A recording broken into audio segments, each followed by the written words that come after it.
Would you trust an AI to pick your mortgage rate and or your investment strategy? I think so. I've dabbled a lot with, I even had strategies that I've put in place in my own portfolio where I've asked it, okay, based on this, what would you do? Maybe I'm different than you, but this is my opinion. At this point, I don't see why an AI can't be as smart as a human when it comes to picking and looking at math and looking at historical trends. I think it can analyze that very well.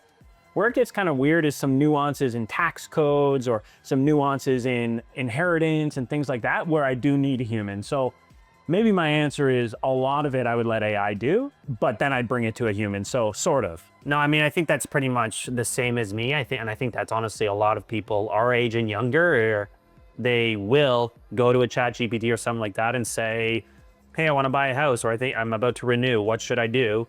And gives a pretty good answer. I think it gives the 80–90% answer. And for a lot of times, that's good enough.